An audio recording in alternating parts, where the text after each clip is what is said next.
Roll call, Tracy, please. Arbogast. Here. Garnos. Heller. Here. Excuse me. Gisselbeck. Here. Johnson. Here. Meisenheimer. Here. Solberg. Walder. Here. Wilson. Here. And York. Thank you. Agenda item number 1 is election of officers. Council President, the floor is open for nominations. Mr. Mayor, I'd like to place into nomination the name Al Meisenheimer for council president. Okay, nomination for Al Meisenheimer for Council President. Is there a second?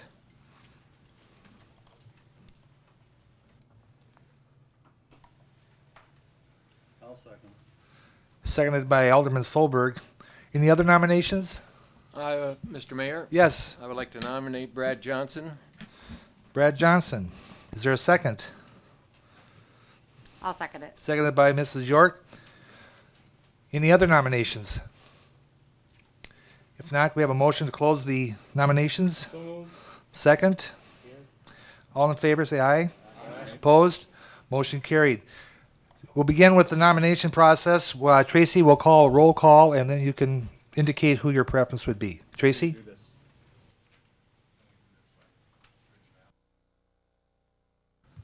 We discussed this afternoon, and we felt that it would be best to have a roll call, so if that's okay with everybody? Tracy? It's certainly up to the pleasure of the council, I guess. If you'd like to do it another way, we can make arrangements to do that. Well, I think in the past, we've always done it by ballot, but I honestly don't remember. It's been a long time since we've had one. If that's your preference, that's what we'll do. We'll have to get some paper. Okay? We've got some. We have some paper here. Why don't we all take a sheet, give Larry a sheet.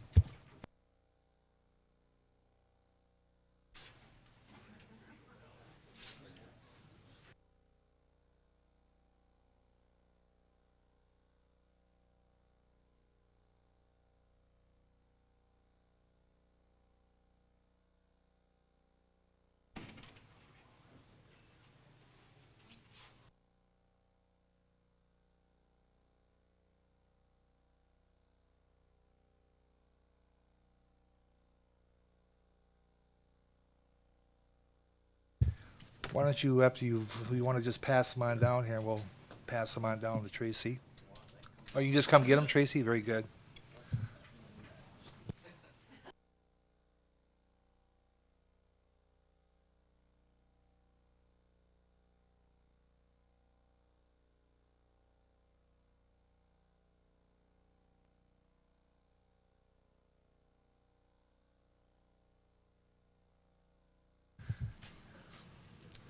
There's some music playing today.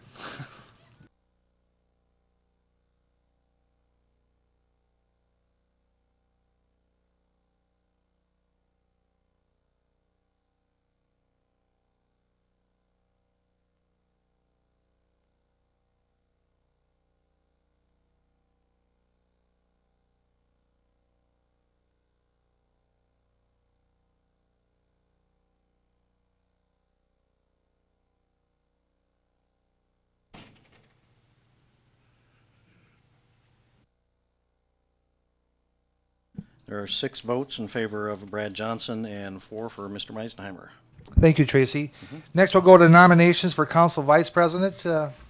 Mr. Mayor, after being council vice president for about 5 years now, I would like to pass that honor on to somebody else, and I'd like to nominate Al Meisenheimer. Al Meisenheimer. Is there a second? I'll second. Seconded by Dennis Solberg. Any other nominations? I'd nominate Gordon Garnos. Gordy Garnos. Is there a second? Second. Seconded by Mr. Wilson. Any other nominations? If not, have a motion nomination cease. So moved. Second.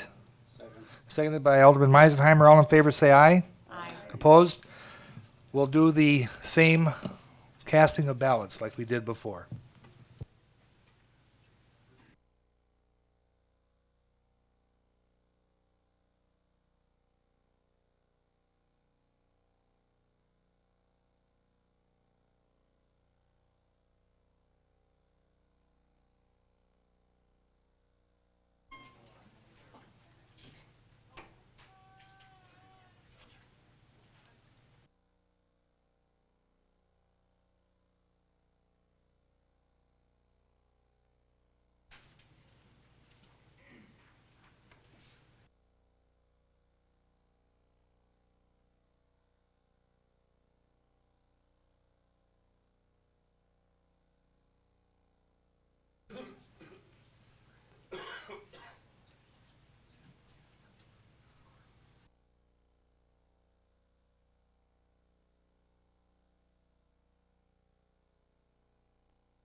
It's gonna be fun to watch this one on TV next week. Downtime. A lot of downtime.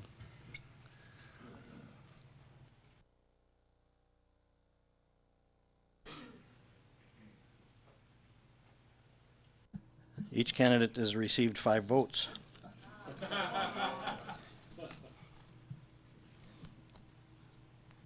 Mr. Mayor, it's up to you Okay. to break the tie. I'll break the tie with Al Meisenheimer. Congratulations, Al. Congratulations, Brad. We'll move on to item number 2 is the motion to approve the minutes of the city council meeting held July 3rd, 2006. Is there a motion to approve the minutes? So moved by Alderman Giselbeck. Is there a second?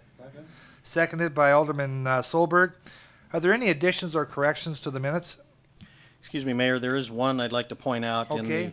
the fourth paragraph relating to ordinance number 06-16, which was a rezoning action for Mobile Outlot 1, and it's actually a portion of Mobile Outlot 1, so the minute should read a rezoning a portion of Mobile Outlot 1. So with that correction, I would ask for your approval. Yes, let the minutes reflect that change. Any other additions or corrections? If not, then I'll have a motion then, or excuse me, we'll have a vote then to approve the minutes with the amended. All in favor say aye. Aye. Opposed? Motion carried. Item number 3 is appointment of department heads, and those will be the same as they were last year. Can I have a motion to approve those department heads? So moved by Alderman Walder, seconded by Alderwoman Arbogast. Any discussion? If not, all in favor say aye. Aye. Opposed? Motion carried to continue on with our present department heads. I'd like to defer the appointments of boards and commissions to the first meeting in August. Moving on to item number 5 is the approval of standing council policies, and I believe Tracy will address those. You have a copy in your, along with your agenda packet. There are 6 or 8 standing policies that the council renews or reconfirms each year at this time. They're everything from designating the public opinion as the official city newspaper, as we're required to do by state law. Also authorizing me and department heads to do a variety of different things. If you have any questions on any of those, I'd certainly try to answer those, but I won't go through them in any detail unless you would prefer me to do that.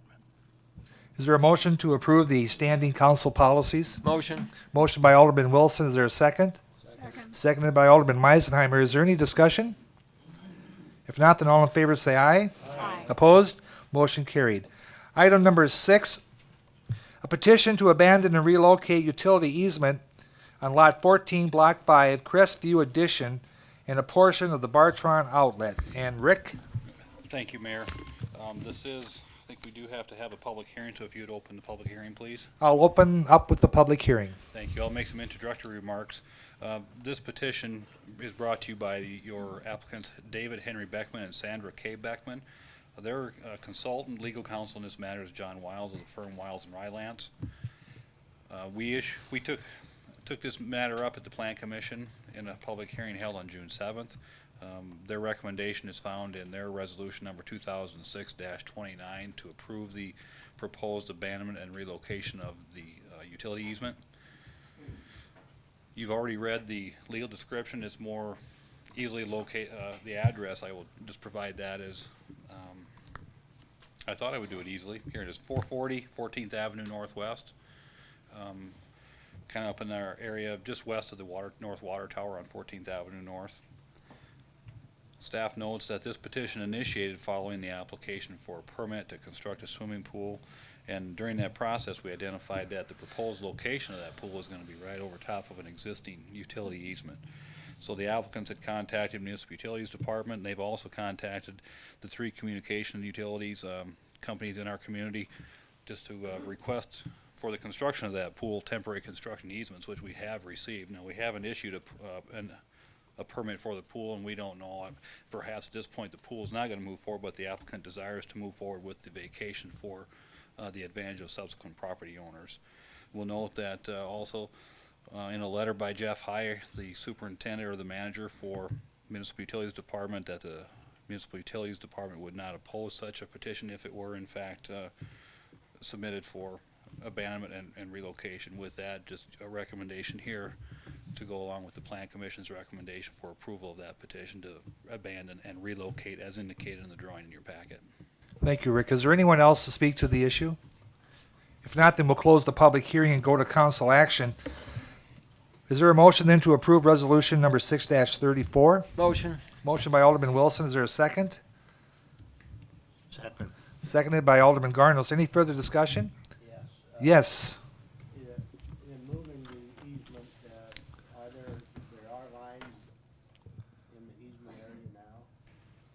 In the current location as it exists today, there are no easements located in it. There are utilities located elsewhere on the Beckman's property in the location that has been proposed for the relocated. No, they've already been relocated, as I understand it. At whose expense? That I don't know. That was an accommodation made between the Municipal Utilities Department and the applicants. Any other questions? If not, then all in favor say aye. Opposed? Motion carried. Thank you, Rick. Item number 7 is the plat of RNR Development Edition, resolution number 6-36. Sarah? Or is Rick? Just by means of introduction, I don't think she's Go had the ahead. opportunity to meet everyone here, but Sarah Karen, we've brought her out of retirement, actually. So if you can believe that. But she joined our staff as our urban planner to fill that position on June 12th, and I'm just real glad she's here, and I think you're going to find that we found quite a catch here. So with that, Sarah will take the introductory remarks and lead us through the R&R development. Thanks. The plat of the R&R Development Edition lies within the Mallard Cove Manufactured Home Court, and it will remain a part of that court. The Plan Commission recommended approval of the plat with certain conditions, and I'll run through those with you. First of all, that a waiver of right to protest construction and assessment for 25th Street for paving, curb and gutter, and sidewalk, which they've done. Provide an updated warranty deed for lots 1 and 4. If you look in your packet, you'll see a map of this subdivision. It has 4 lots. Lots 1 and lot 1 and 4 have already been sold and are owned by private people. So we've asked for an update once this plat is filed, that those warranty deeds are corrected, and we have assurance that they'll do that verbally. The park covenants shall be recorded with the plat, and that isn't in your packet, but I set out a document that looks like this with pink highlighting. It says number 7 on it. It's not the first page, but the second, third, and fourth pages are the covenants, which will be recorded with the plat, in case you're curious. There's a lot of covenants. I won't go through those. They've been asked to provide a letter of agreement saying that the park owners will be responsible for maintenance of the sewer and water because those 4 lots are now privately served by sewer and water, and they will continue to be served privately by sewer and water. They have the option of coming over into public service at a later time, and we would accept that. But right now they're privately served, and they'll remain so. And they have provided that letter.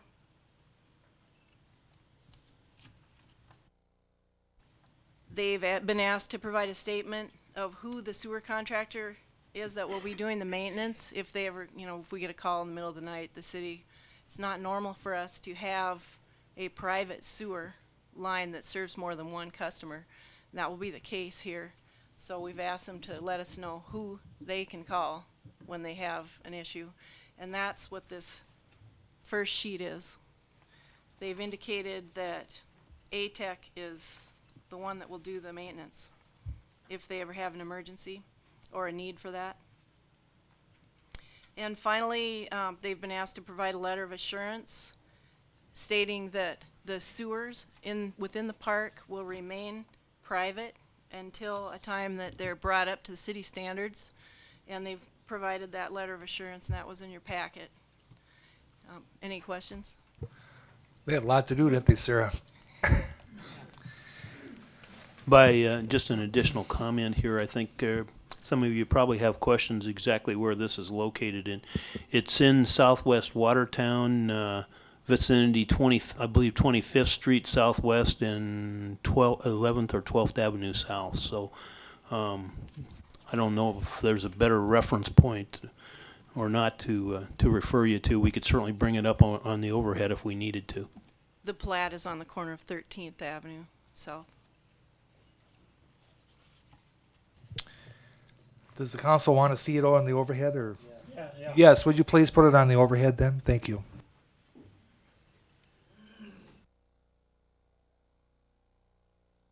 The lift station too, how that's all being handled, the lift station, sewers in public right away. Right. Well, Rick's getting that up.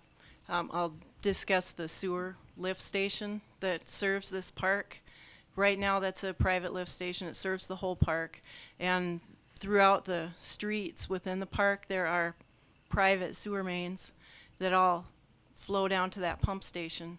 And the park owners would like for the city to take over operation and maintenance of the sewer system within the park. And the city has agreed to do that at a time when they bring the pump station up to our standards. And so I know they want to do that, and they've written a letter that says that they will do that at some point. The sewer pump station will be improved and some corrections made so that it's acceptable to the city. And then the city will take over operation and maintenance of the pump station and the sewer mains, which lie within the rights of way.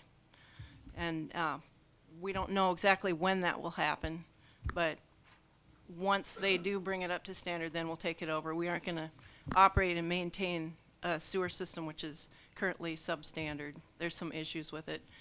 The panel for the electrical panel for the sewer pump, that sort of business. Well, with that being the case then, we should begin with the motion to approve resolution number 06-36. Is there a motion? So moved. So moved by Alderman Giselbeck. Is there a second? Second. Seconded by Alderman Wilson. Any further questions or discussions for Sarah? Sorry, Gordy. I'll get you next time. Any questions? If not, then all in favor say aye. Aye. Opposed? Motion carried. Thank you very much. Thank you. Item number 8, second reading of ordinance number 06-15, regulating the use and operation of off-road vehicles. And I believe on the second reading, if we vote on this, it'll be voting as the amendment from the first reading, and that was allowing the the four-wheelers to be used at Lake Compesca, removing ice shacks and so forth in the wintertime. Is that correct, Joe? That is correct, sir. Thank you. Good evening. We got with Stanton Fox, and there was a concern that was brought forth, I believe, to Carol Arbogast. And as a result of that, it was amended to reflect that in the event someone wanted to drive their ATV on the frozen waterway, that would also be an exception to this. You have it as presented in a nutshell. We did have some miscommunication that was brought about predominantly, I think, by an article that was in the paper. However, we went on the radio with What's Up, and also we republished an article hoping to clarify any miscommunication. Essentially, what we're asking proposing before you this evening is that the ATVs here would be licensed, required to be licensed if operated on the roadways here in Watertown. Any off-road usage would be limited to private property. That person would have to have permission, and it is basically outlined as you have it. The other exception would, of course, be police officers and any duly authorized government personnel to perform their duties, such as for instance, when they're collecting the mosquitoes and the larvae and that sort of thing. Are there any questions? I'll be glad to entertain any if you have any. So now we do have an exception in there for any of the departments when they need to go about their daily work that we That's talked about at correct. Public We Works have an the other day. exception regarding the waterway. In the Yeah. event someone wanted to go out on Lake Campesca Okay. in, say, January, they could do that. We also have an exception in there. If you would look in your package, it's under unlawful areas for operation, and then the last part are the exceptions. It says, with such vehicles as an express provision that it shall not be deemed to apply to any duly authorized law enforcement officer operating an off-road vehicle while engaged in any authorized law enforcement function, nor shall it be deemed to apply to any other authorized governmental agency engaged in a legitimate public purpose function. Okay. Well, we will begin with a motion to approve ordinance number 06-15. Is there a motion? So moved by Alderman Giselbeck. Is there a second? Second. Seconded by Alderwoman Walder. Any further questions or discussion? Yeah, I Yes. have a question, Joe, on, I know a lot of people use their ATVs running up and down the river. How broad or how strict is that waterway that you? What it says basically, and I should have said that, the prohibition shall not be deemed to apply to operators of off-road vehicles on any lake, river, or stream under the control or jurisdiction of the state or federal government. So I think that's pretty broad. Any other questions? If not, then all in favor say aye. Aye. Opposed? Motion carried. Thank you, Chief Vitek. Next, we'll go to item number 9, which is the 2006 update to the Long-Term Capital Improvement Plan, CIP. Tracy, would you like to begin with that? I'd be happy to. This is something I know you all look forward to all year long, waiting for this night to come when we can talk about capital improvement plans. As the agenda indicates, there are really two purposes of having this on the agenda tonight. The first being it gives the council their first opportunity as a governing board to respond to the mayor's recommended capital improvement plan, and then also gives the public an opportunity to provide some feedback or input on the capital improvement plan. The adoption of the plan is actually scheduled for our next meeting, our next regular meeting, which will be August 7th. So there is no action required by the council tonight or expected in regard to the CIP. However, if there's an item or an issue that the council wishes to make some modifications to, either adding something to the plan or removing something from the mayor's recommended plan or modifying it in some other way, it would certainly be appropriate for the council to do that tonight, to make a motion and vote on those modifications. The intention would be then, if there are changes made tonight, that on the August 7th meeting, then you would be voting on the plan as it has been amended. The capital planning process to this point started a couple months ago when the department heads submitted their requests for capital items, and our plan is really split into 5 planning periods. The first 4 are each of the next 4 calendar years. The 5th period is everything after that. So we allow them an opportunity to put things kind of out there in that 5th period, just to put it on the horizon, on the radar screen, so everyone is aware that at least those departments have identified that as a potential future need. The first 4 years of the plan are really intended to be, and when the council approves them, will be the firm intention of the council. This is the plan that we have out there. So it's not just the first year of the plan that's important. That first year will roll into and very likely become the capital portion of our 2007 budget. But the next 3 years, the 08, 09, and 2010, are also very important parts of the plan and shouldn't be overlooked simply because they're in the outer outer time frame. This capital planning process is really only part, as you know, of the overall budget process. The other financial needs of the city, staffing and other operating costs for 2007 are yet to be considered. Over the next month and a half, we'll be working our way through the rest of the budget process. But based on the best information that we have today, I believe that the plan as it's been presented by the mayor as his recommendation, I believe it to be a financially sound and an achievable plan, with the caveat that we don't know what's going to happen next week or next month with the rest of the plan, and as we finalize our revenue estimates, there's always that potential that things may need to change or priorities may need to be rearranged. But as we sit here tonight, I believe it's a good and a sound, financially sound plan. As in the past years, the intention is for the first year of the plan, in this case calendar year 2007 of the CIP, will become the capital portion of next year's city budget. And in most years in the past, the process of rolling that first year of the plan into our budget has worked quite smoothly. However, I want to make sure everybody understands that there's always that possibility that even though on August 7th the council may approve the plan, by the end of next month we may find a need to make some changes, just depending on kind of how the final budget numbers do come together. That hasn't happened very often, but it's always a possibility. Each of you has received summaries and detailed information on the mayor's recommended plan, the 4 years and in the fifth period going beyond that.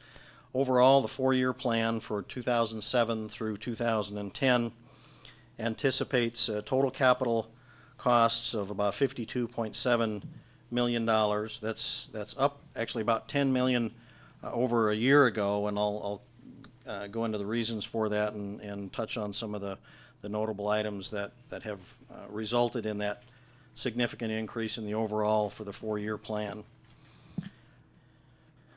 The items in the plan also include not only projects that are funded with city dollars, but it also includes those things that are funded with state and federal grant dollars that we are relatively certain that we're going to get, or at least are certain enough that we're willing to put it in the budget. The state and federal grant dollars and other private sources of funding for projects are all rolled into here and actually account for about 16.4 million of that overall plan, or about 31%. So almost a third of that $52 million is at this point expected to be funded from non-city dollars, even though those dollars, many of them will flow through our books. They're either federal or state grant monies in large part.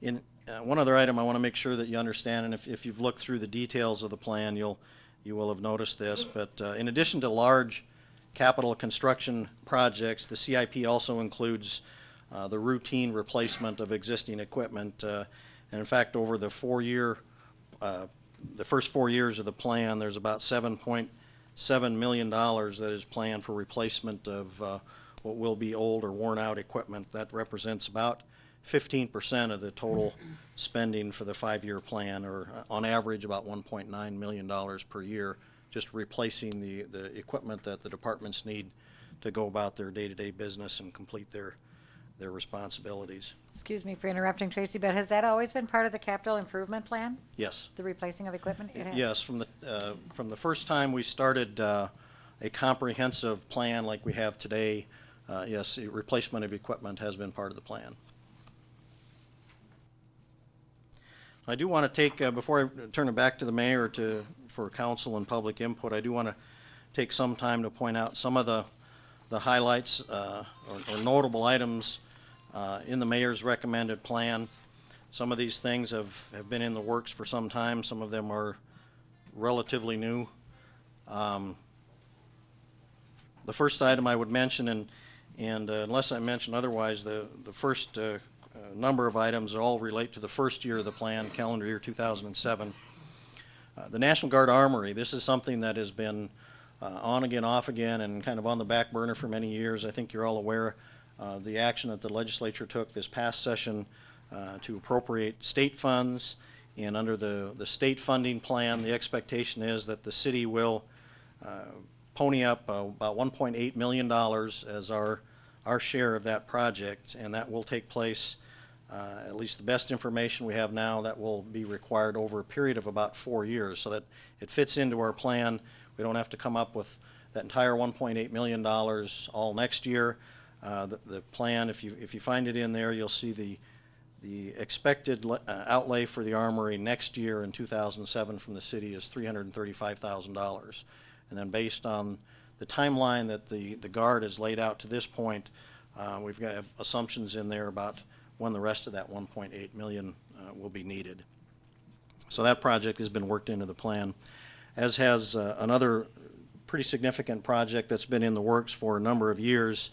In fact, it was first studied about 10 years ago, and that's the extension of First Avenue North from 19th Street east over to 29th Street east and Highway 212.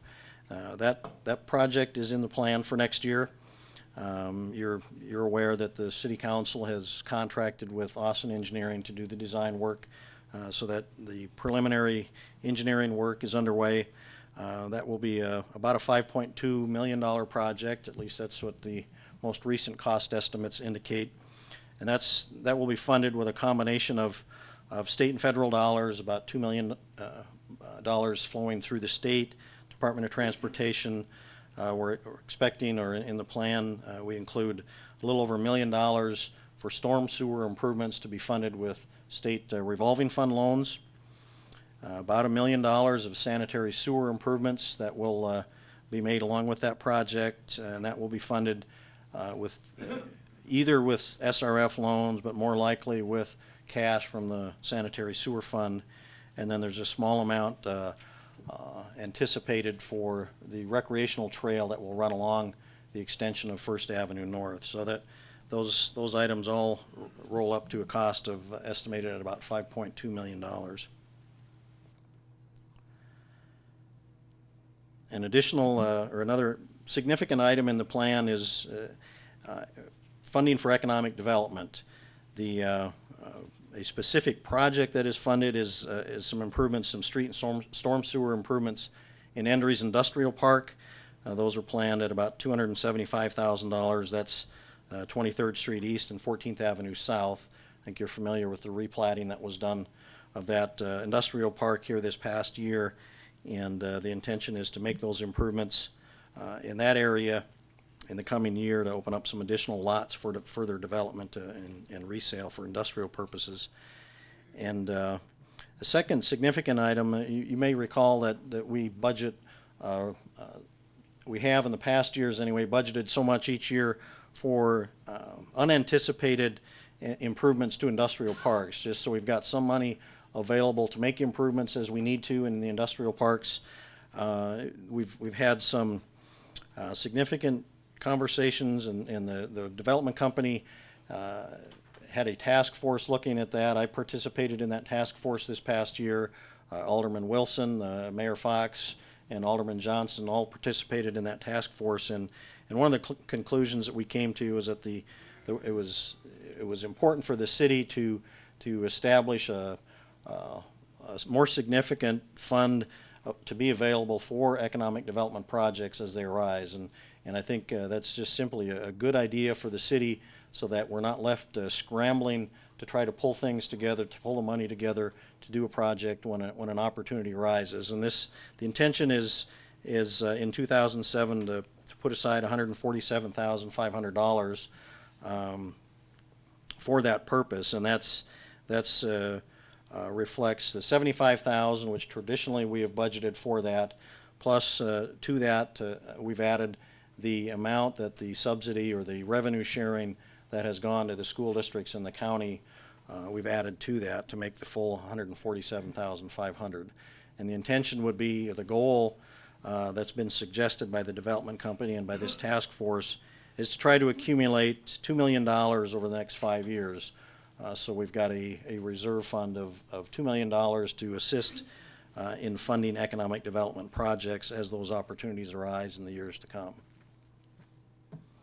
A significant project at the airport that was a year ago was planned to take place this year.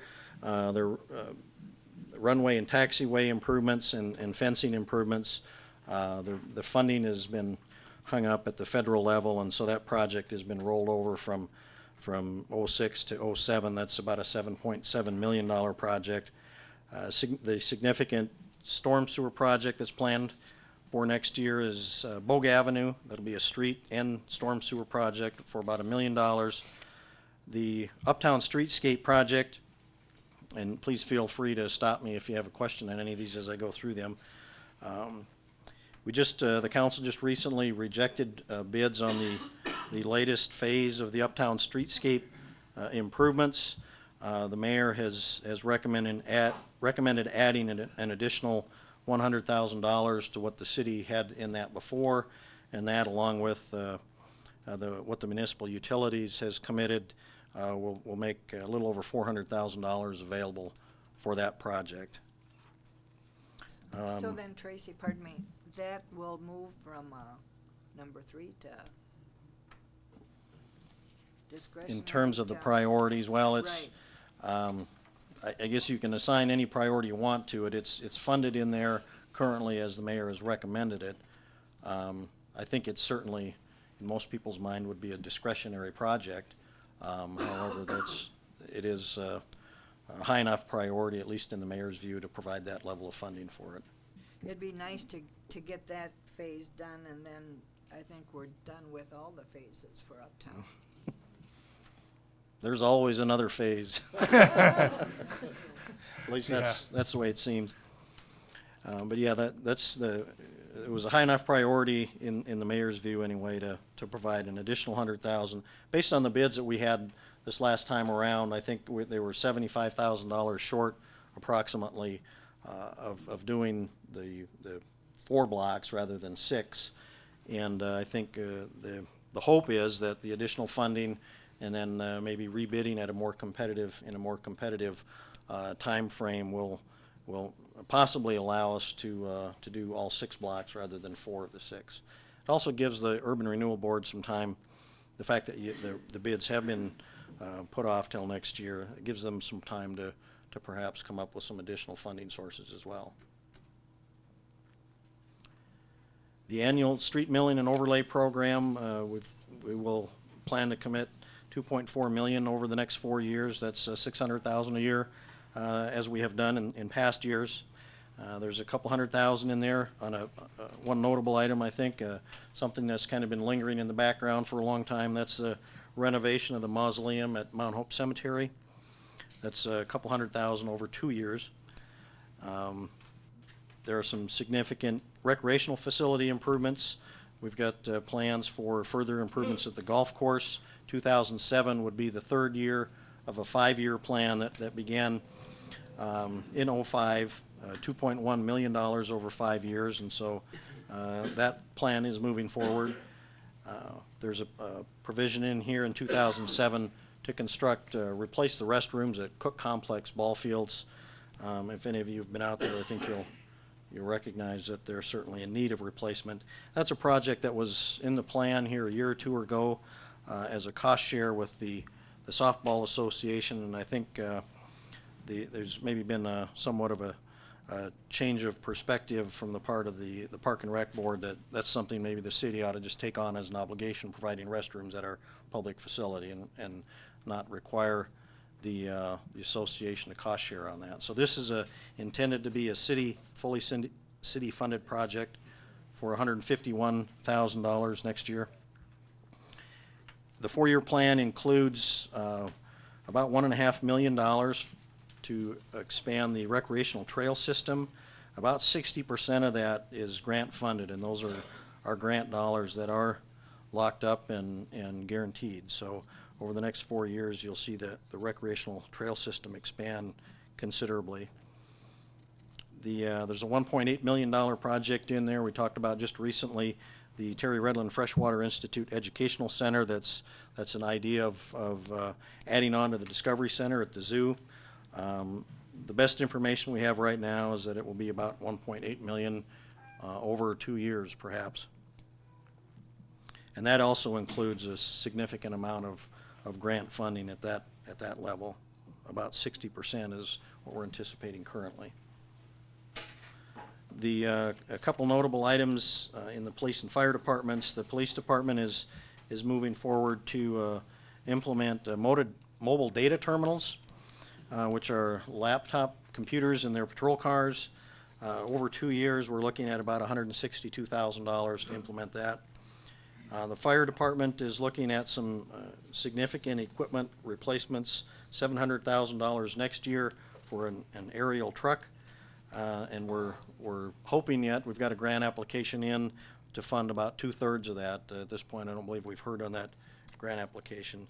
And then as recommended in the recently completed study on our ambulance service, the fire department is requesting to move up by 1 year the replacement of an ambulance for about $100,000.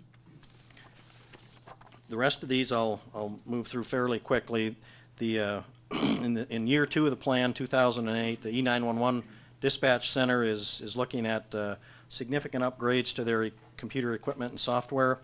The Second Street Southwest Storm Sewer project will be the significant, typically there's one significant storm sewer project that's done each year, and that will be on Second Street Southwest in that vicinity for about $1 million. Sanitary sewer lift station rehab project is slated for '08. That'll be about an $850,000 project. The plan is to begin a study for a new airport terminal in 2008, and you'll see in 2010 there's actual some dollars in there for construction of a new terminal. So the plan is to do a concept study in 2008. Depending on, obviously, on how that study turns out, we may be looking at a construction of a new terminal in 2010. Recreational facility improvements in '08 include the Children's Zoo relocation and improvements, expansion of the campground at City Park, as well as the addition of a picnic pavilion at City Park as well. That's would be about 50% privately funded. Significant projects in '09 will include the reconstruction of Second Street Southwest, just on the east side of the new aquatic center. If you've driven down that street, you know that that's been in need of replacement for quite some time. So this is, and it will be a significant project, but that will be is planned for 2009.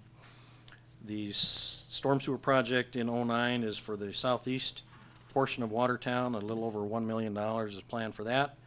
We've got a couple of sanitary sewer projects, and then construction of the number 4 D-cell at the landfill is also planned for 2009.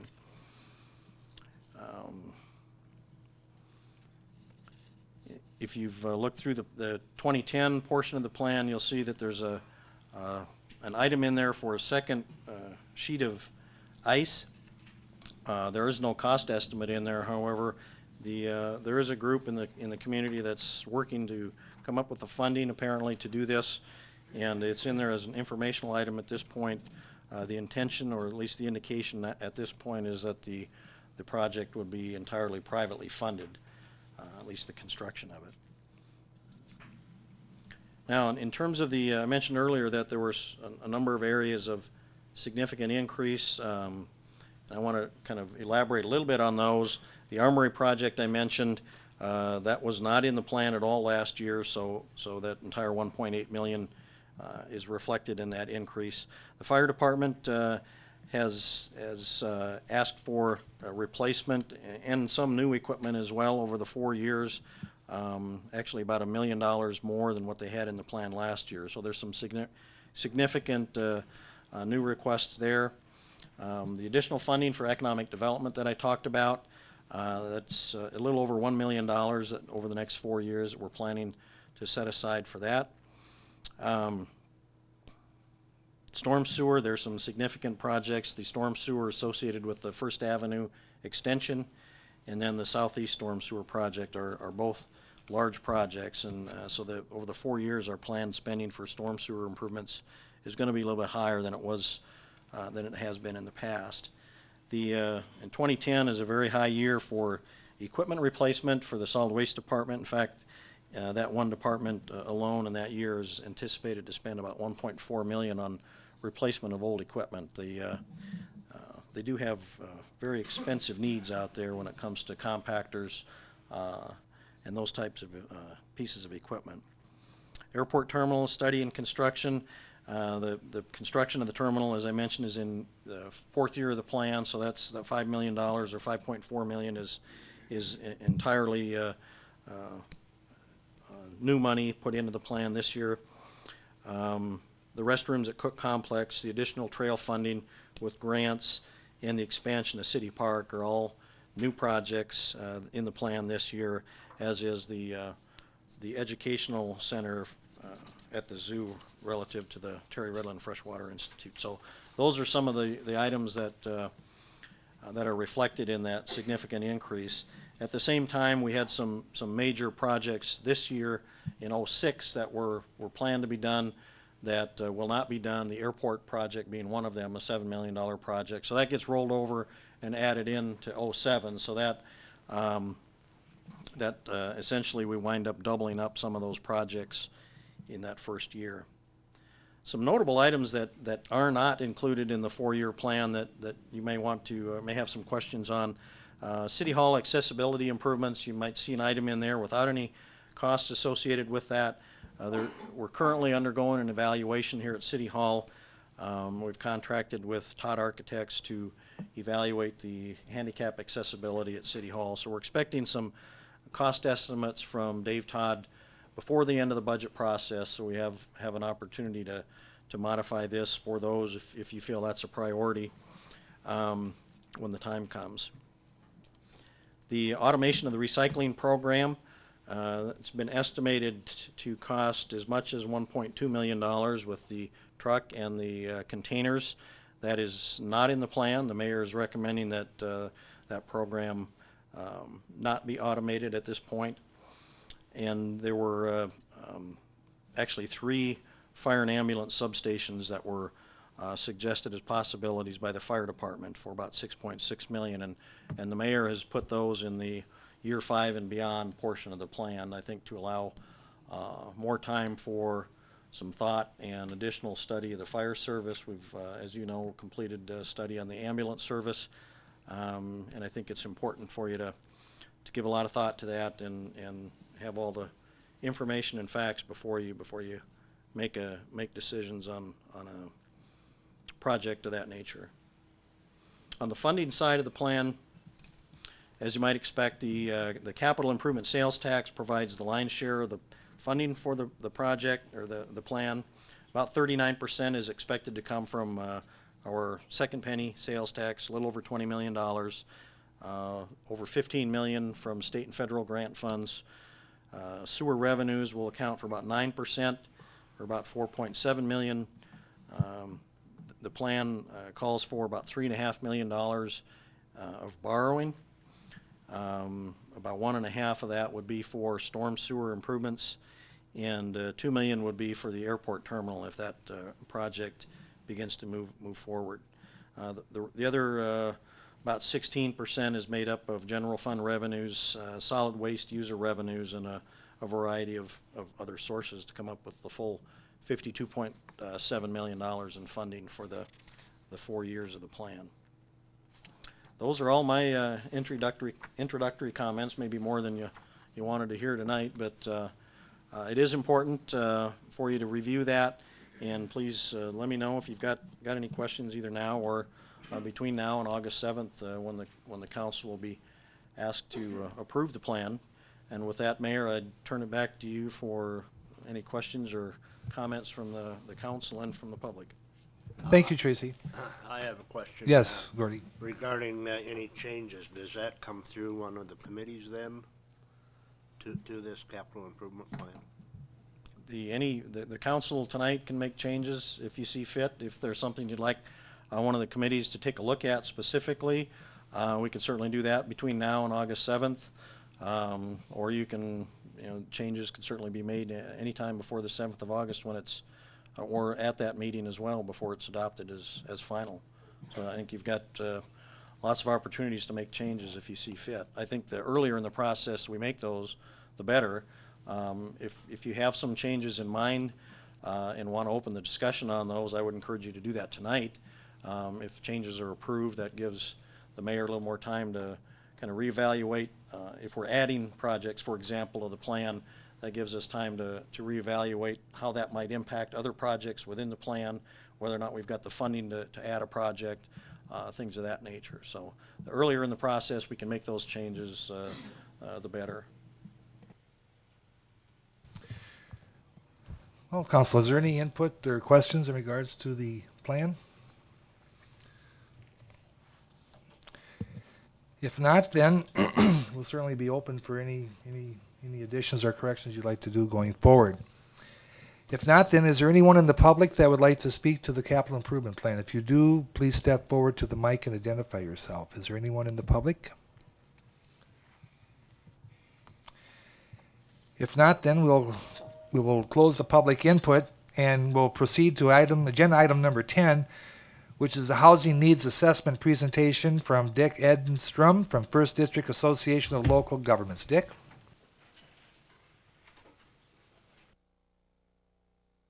I knew I should have brought my glasses, my magnifiers.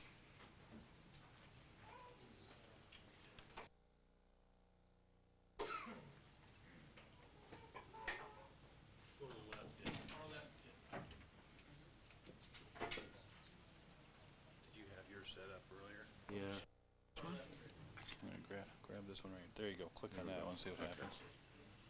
Sorry about that, I got so much junk up.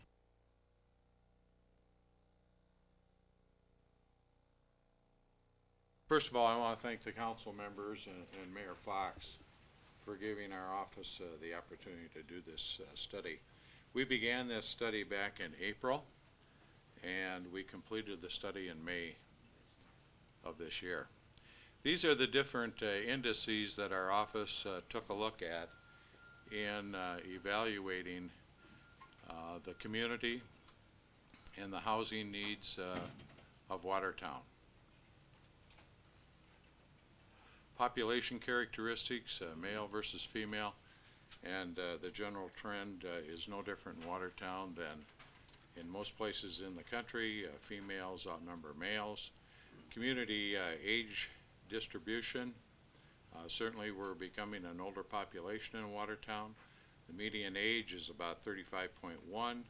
We took a look at races, disability status, median household income, which is a little over 44,000, income levels, and then employment. These are the different indices that we took a look at as far as employment characteristics, employment status, occupation, management, sales, and production were the three big items as far as occupation in Watertown. Class of workers, approximately 82% of the workers in Watertown were private wage and salaried workers, with government at about 10% and self-employed at about 7%. Industries, agriculture and construction were not that big. Retail was a big item. Education, if I remember correctly, I think it was at 19%. Commuting to work, obviously the majority of people in Watertown drove alone, 85%. Travel time, interesting enough, was only 13 minutes. So there are some advantages to living in a community of 20,000 versus 1 million. Wages for selected occupations. Here we took a look at unskilled versus skilled, and that salary ranged all the way from unskilled at $7.50 an hour up to $18 an hour for systems analysts. Cottington County industry annual data, Cottington County unemployment data, and Cottington County low-wage workers. Obviously that was the food industry in Watertown. Housing profile, we took a look at these indices. The year the structure was built, median value, occupied housing units, and the number of units in the structure, owner versus rental. Owner was at approximately 66%, rental was at approximately 34%. Average household size, median mortgage status, median gross rent, and then owner cost is a percentage of household income, and gross rent as a percentage of household income. New home building permits, and then the average cost. In 96 we can go in the 80s up to 2004, I believe it was in excess of 133,000. Mortgage status and gross rent. Housing profile, here you can see the percentage of homes in Watertown that were built between 1939 and 59. The number of mobile homes at the time of the study, and this average or this percentage is not unusual. This is a common percentage in communities in South Dakota. We had 684 building permits from 96 to 2003, and approximately 52% of the homeowners had monthly mortgage costs ranging from $500 to $1,499. Back in 1997, Augustana College noted that approximately 80% of the population would prefer to live in single-family dwelling. That has not changed since that time. But the ironic statistic is that 27% of those survey respondents would have trouble obtaining credit or have trouble obtaining a loan because of poor credit. That's a problem. Rent and home ownership costs. Gross rent was surprisingly at $401, with approximately 28% of renters making payments ranging from $500 to $749. The median mortgage and monthly owner costs were at 787%. Approximately 21% had payments ranging from $700 to $999, and about 13.5% had payments ranging from $1,000 to $1,499. I already mentioned that home ownership versus rental was at 66% versus 34%. Median household value in 2000 was at $84,600. Household value in 2006 is approximately $113,000 plus. In April, the median price of broker-listed housing was almost $155,000. The average price of non-brokered priced listing was almost $158,000. And at this time of the study, there were 164 active multiple listings for homes in Watertown with prices ranging from $29,900 to $795,000. And here you can see the percentages in these price ranges. Approximately 15% of the houses were priced less than $69,900. The major demands for homes in the survey area is in the $90,000 to $150,000 price range, and at the time of the study there were only 33 homes listed in Watertown. At the time of the study, the average price for a newly constructed turnkey home in Watertown, and that includes concrete, basement, garage, heating, and air, was approximately $120 per square foot. So you take a 1,500 square foot turnkey home in Watertown, and you're looking at an approximate cost of $180,000, which does not represent affordable housing. Approximate monthly payments on the above home, if you take a look at a 30-year fixed mortgage at an interest rate of 6.25%, you're looking at a house payment to include taxes and insurance of approximately $1,400 a month. Interesting enough, First District did a housing study for Brookings County and all the communities in Brookings County, as well as Flandreau, Estelline, and Arlington approximately a year ago. And at that time of that study, the average price per square foot was $105.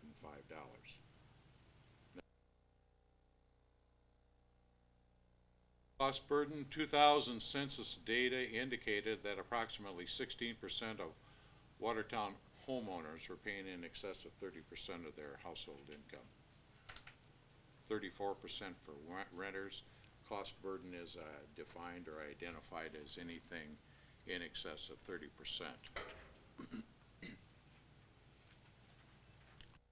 Future housing needs and trends are contingent, obviously, upon predictable demographic data. You take a look at the current construction costs in Watertown, and you're looking at approximately $180,000 for a 1,500 square foot single family dwelling. You had 164 active multiple listings. Only 33 of those homes were in the preferred $90,000 to $150,000 price range.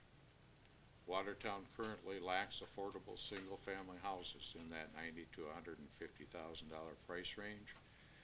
The South Dakota Housing Development Authority projected that between 2003 and 2007, Connington County would require 761 houses, in just the city of Watertown during that time period would require 488. As far as rental units, Connington County would require 100 units during that time frame, with 65 in Watertown. We've got we had a 2,000 population in excess of slightly over 20,000. The 2005 estimate is slightly over 22,000, which represents a 9% increase in our population. And that's certainly better than the alternative. In the last couple of years, there's only 3 counties in the 11 counties that First District serves that have shown population growth. It's slight. Perhaps you could use the term minor, but that's better than the alternative. Median age in Watertown is slightly over 35. The demographically younger communities are starting to feel some of the growing pains associated with community growth and housing. We only had 33. Approximately 50% of Watertown homeowners or renters were paying in excess of 30% of their household income. Current construction costs have obviously increased in the past year.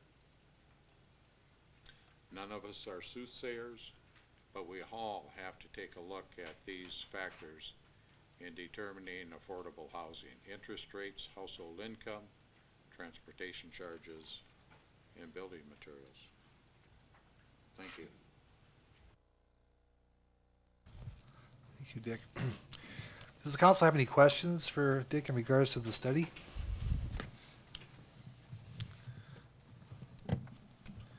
One of the original questions that I asked when we got into this is, I think I know what the information is going to be, and I think we've just seen that.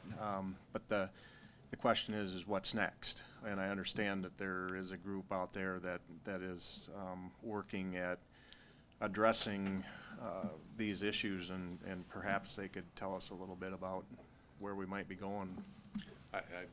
Before those individuals answer that question for you, Brad, I might also add that about 2 years ago, our office did a study of all the communities in First District, 75, all the counties, 11, and all the development corporations in First District, of which there are 45. And the number one problem, as identified by the communities, the counties, and the Economic Development Corporation, was affordable housing. And particularly in the past year and a half, our office has become very involved in trying to address those concerns.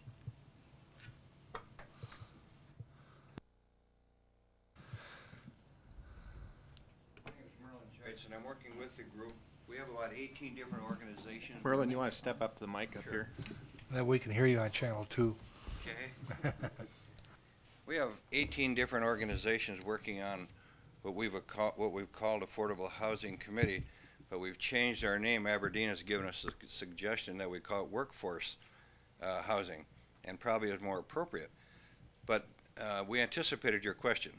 What are we doing? And we have worked minimum of 1 meeting a month. This is about the 4th. This tonight would be the 4th meeting this month already we've had, putting a program together. We have have worked with the Aberdeen group. It was suggested today that we might work with the Brookings group. I don't know if that'll come about or not. But Aberdeen has been advanced, and we are going to take a group up to Aberdeen again to see their project.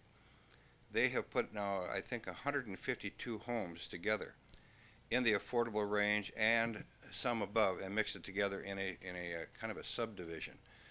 We have looked at 3 pieces of property near Watertown that we have identified as property that could work for us. We are now looking at some 501c organization that might be the umbrella for this, rather than having to reinvent the wheel and go through the motions of putting up another corporation and spending a year doing that. It's indicated it'll take a few years for us to get this totally off the ground, and having seen the need, knowing that Watertown's going to need 488 homes, we have contractors who have given us quotes already.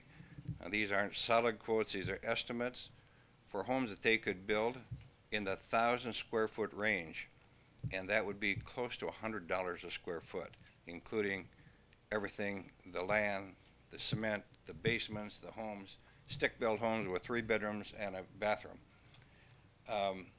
We have others that have talked twin homes. We don't think we want twin homes, but that's a possibility. It would cut down on the size of the lots. We have studies that I don't have with me because I haven't received them yet from Pierre, that Colorado University, one of the universities, I'm not sure which, put a program together, and I think it indicates what we in Watertown probably are looking for, is that if a person owns a home living here in Watertown versus renting, they're more likely to stay should they lose their job. Just one indication of pride of ownership in having a home, that they stick with it, they become even better community citizens. Mayor Munson in Sioux Falls, who showed me through the Lacey Park and their, I think it's called Greenwood 2, where they've put probably 250 homes, including bringing in those that were purchased from a hospital that had cleared land. There was about 50 of those. They brought them into the community, into this Lacey Park, and remodeled them and fixed them up and mixed them in with other homes, and it's beautiful. He indicated that there's just no question whatsoever that it's improved their industrial climate in Sioux Falls because there are homes for the people who need these homes in the lower level. So we were concerned initially if we could find affordable housing in that range of 90 to 125, and Aberdeen has been doing that regularly. But we sat down with the contractors at 2 different meetings and have come up now with plans that they could meet this need. So it isn't a project putting on the shelf. We were quite sure we knew what the results were going to be as well, because having looked into it a little bit more, but Dick and his group have verified our thoughts on that and showing that there certainly is a need for this type of housing. And hopefully we will be able to work with the city. We don't need money from the city. We're not asking for money from the city. But as we go along, it's going to be a community project. Now, we would encourage any private developer, if they want to come along and develop this type of a project, we would say, come on, baby. But we think it's going to take a work of a large committee working hand in hand with all the organizations, Focus Water, the City Council, Focus Watertown, the City Council, individual members of the community to do that. Merlin, I have a question for you. I'm having a feeling of deja vu while I sit here, because a few years ago we had a group that developed the Northridge Edition. Came to the city and they had a plan. City did some things with that, some narrower streets, some rolled curbs, some smaller lot sizes, a whole variety of things like that. Started out, I think the first few homes went just exactly the way it was supposed to be. But now if you check on a home up in Northridge, I think we've gone over the bar again to make it not affordable housing again. How do we prevent that from and we did the same thing last time, only that time I remember we traveled to Brookings and we looked at the development down there. The only thing I can say to that, Nancy, is that that project started out that way. There are now, hundreds of homes in that area. They may not be what we call affordable today. They start out at affordable, and that could happen with any project. I think Aberdeen has shown us that if you mix the homes, you have some that are in the 100 range. They have some which are modular homes. Some of those are at the 200 level, and mix these together. So there will be high and low. And of course, as and certainly Brad would know, if you have a very highly priced home and a lower priced, they tend to equalize. And so there's some of that will happen. I can't answer that. I don't think anyone can say that won't happen, or could happen. But of course, it isn't our goal. Our goal is still to get homes in town, and as you saw the statistic, we need them.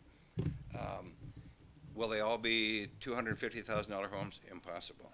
But we also want to have enough protection for those people who are buying those homes now to be able to sell them as well. And not that they get locked into some deed restrictions or government restrictions. So there are a lot of areas we need to look at yet before we can put our stamp on that that's going to go. And of course, you know, we haven't really gotten into this except for this last year of meeting with a large group. And our group, like all groups, is filtering down a little more. We don't have quite so many in it, but it's a dedicated group. And we are going to go up to Aberdeen. And if there are any of you that would like to go with us up there, I think you will see this as a project worthy of anyone's viewing. And I don't know if he's a project manager. Is Dick the project manager? Is he at Happy Homes? Do you know? Anyway, Dick Grebner in Aberdeen has offered to bring a busload down. He said, come take a look at it. And I would ask all of you on the council, if you'd like to go, we'd certainly like to take you and go up there and spend the better part of a day to go through the project, see what's happening, talk, interview people, talk to the council, and maybe you've talked to the mayor, maybe others have talked to city council, but I would encourage that because that's the type of thing we think we need here. And if the same thing Mayor Munson has offered me, the chance to bring people up, and he and Bill Early would take anyone through their projects and show them as well. There's another gentleman there whose name I think is Dwayne Schmidt. I don't know if Dwayne's right, but Schmidt is his last name, who is a project manager there. And of course they would sig him on us to show us the project because he knows it inside out. But that's, I can't answer fully, Nancy, but that certainly isn't the intention. One other thing just occurred to me. In those cities, are they saying that they actually did find contractors to do the work for $100 a square foot when those, you know, a lot of us are waiting for projects to get done months on end for carpenters to come to do it for the going rate? Well, You have success. I don't know that. Are we going to keep up with the building that we have? We'll have to if we're going to grow in Watertown. And maybe that will bring more contractors. But the two that we have guaranteed us those could be done. Now, we're not going to be building 50, I don't think, of these in any one particular year, as Aberdeen is now, however. So I think that could take off. But if you have people who are buying homes who can pay, what, $500-600 to own a home and have pride of ownership, I think we'll find that there will be a large need. Any other questions for Merlin or the other group? Okay, thank you. If not, then thank you very much, Merlin. Looking forward to working with the community and putting this forward. Absolutely. Thank you very much, Merlin. Moving on, agenda item number 11 is a contract change order number 7 to 4th Avenue South Urban Systems Project. The contract with McLaughlin Schultz for a plus $5,104.71. Dave? Good evening. This is the final change order for closing out this project. And there were some extra work items that were negotiated the price on as far as the actual cost for completing those items. As the mayor said, the net change order on this is for $5,104.71. This will leave the total project costs after the other change orders that have been previously gone through, with the total contract being $5,082.96 less than what the bid was on the total project. So in the long scheme of the project, we came under budget for the whole thing. This comes to you with the recommendation of the Public Works Committee for approval. Thank you, Dave. Could we have a motion then to approve the change order? So moved by Alderman Meisenheimer. Is there a second? Second. Seconded by Alderman Giselbeck. Any further discussion or questions? If not, then all in favor say aye. Aye. Opposed? Motion carried. Thank you, Dave. Item number 12 is a motion to acknowledge notice of intent to conduct a raffle by the Fraternal Order of Police. Lynn? Good evening. Lynn Langark with the Police Department. And I'm here on behalf of the Fraternal Order of Police in requesting to conduct a raffle to benefit Camp Chance. We are in the second week of 3 weeks of Camp Chance, and and it's been an overwhelming success even to this point. And week one was year one and day one, and everything was the first of a simply outstanding program that Chief Vitek brought with her from Florida. And we appreciate all the opportunities that we're presenting to the kids through this camp. And with that, well, the shirt I'm wearing is our staff shirt. On the back of it has the community, the organizations, the private businesses that have donated food for the meals for the kids, financial donations to help the camp get off the ground in year one. And on top of that are the dozens and dozens of volunteers who come and assist us daily, as well as the staff who present numerous programs and activities that the kids have participated in. Due to the success of this year's camp and still ongoing camp, we're already looking at Camp Chance 2007. It's going to grow. It's just bound to, and we're looking at the financial needs of into the future. But what I'm requesting is that the Fraternal Order of Police have permission to conduct a raffle that would all the proceeds from minus expenses from that raffle would be used for Camp Chance 2007 and beyond. Thank you, Lynn. Do we have a motion then to acknowledge the notice of intent for a raffle? So moved. So moved by Alderman Garnos. Is there a second? Second. Seconded by Alderwoman York. Any further questions or discussion? If not, all in favor say aye. Aye. Opposed? Motion carried. Thank you, Lynn. Item number 13 is the motion to accept the audit report for the 2005 fiscal year. Tracy? Thank you. This is something that's required each year by the legislative audit, that once they receive the report from our auditors, it's necessary for me to present that letter to you that they have accepted that. Each of you received a copy of the audit report at our last meeting on a CD. This is something that you used to receive in book form. We've now put it on a CD. If you do prefer to have a book, we can certainly provide that for you. That is the city's annual financial report as well as the audit report. So if you do have any questions in there, feel free to stop by anytime and I'll try to answer them for you. If you don't read anything else in the report, you should read at least the very last 2 pages. That really summarizes all of the conclusions that the auditors came to. And with that, I'll be quiet. And if you have any questions, I'll try to answer them. Thank you, Tracy. May I have a motion then to accept the audit report for 2005 fiscal year? So moved. So moved by Alderman Wilson. Is there a second? I'll second that. Seconded by Alderwoman Arbogast. Any questions or discussions with Tracy? Nope. Okay. All in favor say aye. Aye. Opposed? Motion carried. Thank you, Tracy. Next, we'll go to the open. And Brad, you have some information on an item?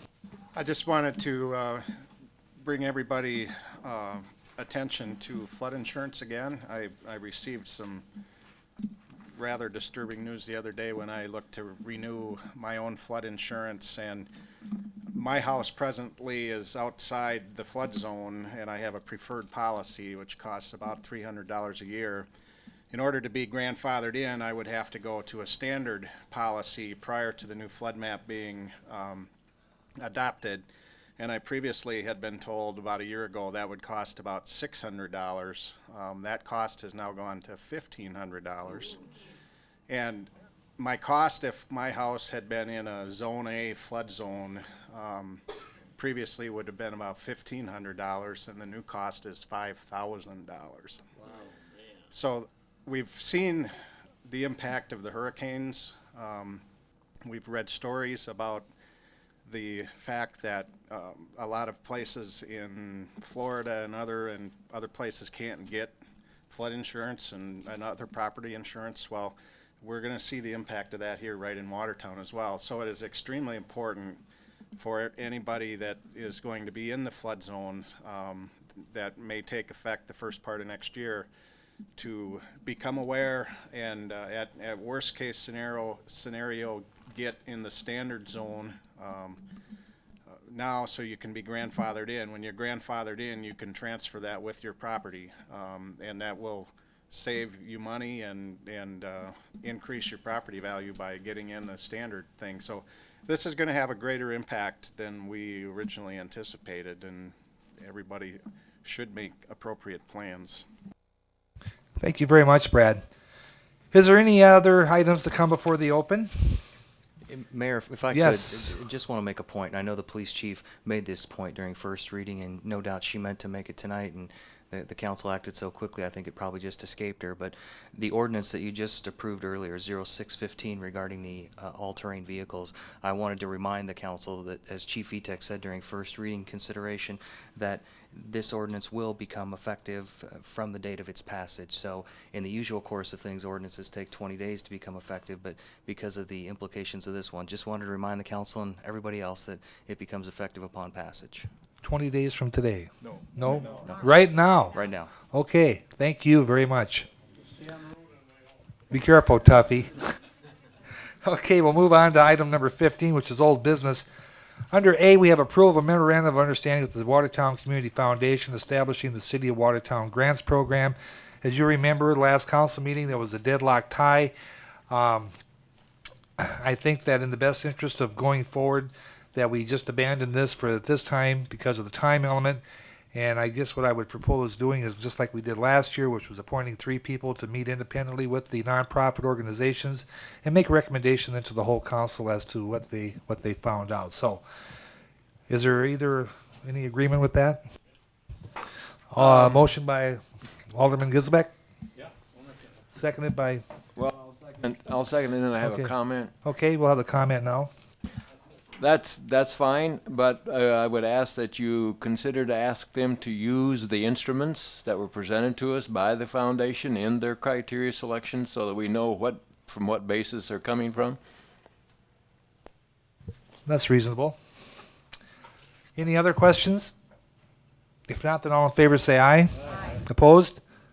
Motion carried to, at this time, discontinue the community development block grants, or the Watertown Community Foundation Watertown Grants Program. So, with that being said, I'd like to appoint Alderman Heller, Alderman Solberg, and Alderman Meisenheimer to this committee. And if they would so choose, would like to have you use those forms and that the foundation was going to use to make their criteria for the selection. So, and Tracy, will you be able to set those appointments up with them for that, just like we did last year when we met? We can certainly help out, yep. Yes, thank you very much. Okay, under item B is any other old business? If not, then we'll move on to item 16, new business. Is there any new business to come before the council? Item number 17 is liaison member reports. Are there any reports? We will need to go into executive session to discuss some litigation possibilities, and when I come out of executive session, I do not anticipate any council action. So if we could have a motion to go into executive session, please. So moved by Alderman Meisenheimer. Is there a second? Seconded by Alderman Solberg. All in favor say aye. Opposed? Motion carried. We'll go into executive session. Thank you.